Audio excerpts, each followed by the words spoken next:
और जो प्रकृति के निकट है वह परमात्मा के निकट है। जो प्रकृति से दूर है वह परमात्मा से भी दूर हो जाता है।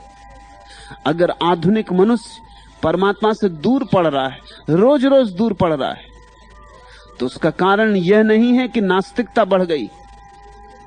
जरा भी नहीं नास्तिकता बढ़ी। आदमी जैसा है ऐसा ही है।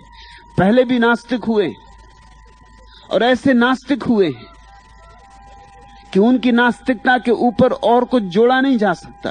चार्वाक ने जो कहा है 3000 साल पहले, इन 3000 साल में एक भी तर्क ज्यादा जोड़ा नहीं जा सका है।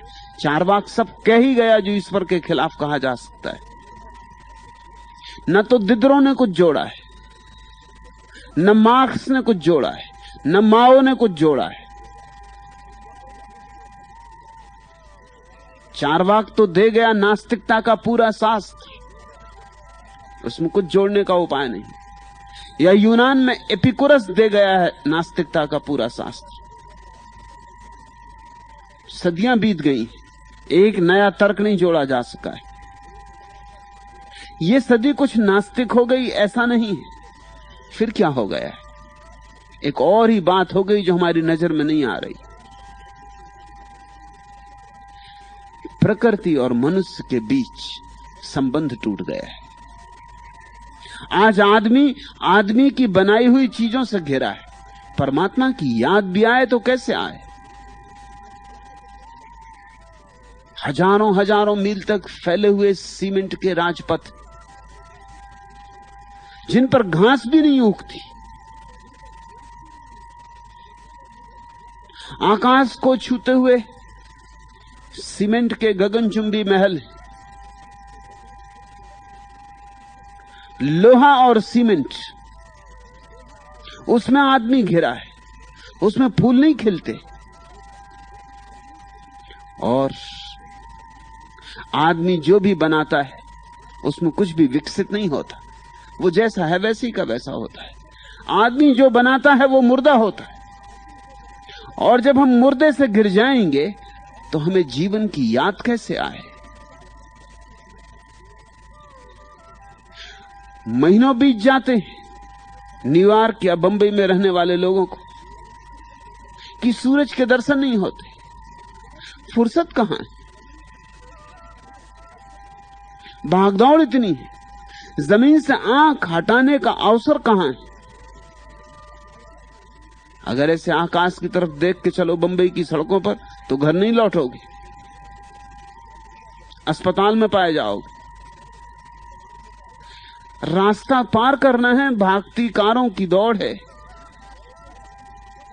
संभल के चलना है। गए वे दिन जब कोई आकाश की तरफ देखता। अब तो जमीन पर देख के भी बचे हुए घर लौटाओ वापस तो बहुत। वर्षों बीत जाते, लोग पूर्णिमा के चांद को नहीं देख पाते। कब पूर्णिमा आती है चली जाती पता कहां चलता है। और पता भी चलता है तो कैलेंडर में चलता है। अब कैलेंडर में पूर्णिमा होती है कहीं? पूर्णिमा आकाश में होती।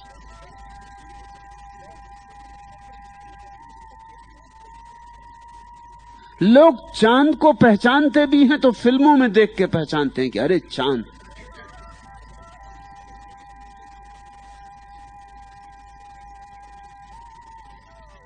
कहानियां रह गई। लंदन में कुछ वर्षों पहले बच्चों का एक सर्वे किया गया। 10 लाख बच्चों ने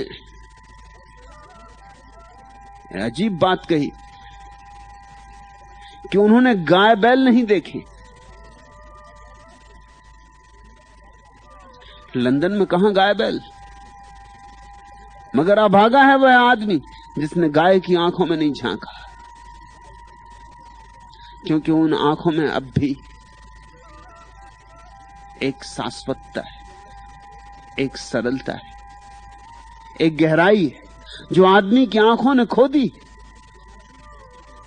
आदमी की आंखों में वैसी गहराई पानी हो तो कोई बुद्ध मिले तब, मगर गाय की आंख में तो है ही। अभागे नहीं है वे बच्चे जिन्होंने गाय नहीं देखी।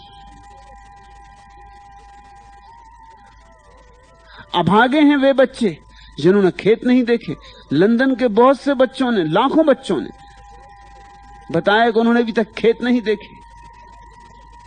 और जिसने खेत नहीं देखा उसे परमात्मा की याद आएगी। जिसने बढ़ती हुई फसलें नहीं देखी, जिसने बढ़ते हुए फसलों का चमत्कार नहीं देखा, जहां जीवन बढ़ता है, फलता है, फूलता है, वहीं तो रहस्य का पदार्पण होता है। मनुष्य नास्तिक हुआ है नास्तिकता के कारण नहीं। मनुष्य नास्तिक हुआ है आदमी के ही द्वारा बनाई गई चीजों में घिर गया है बहुत।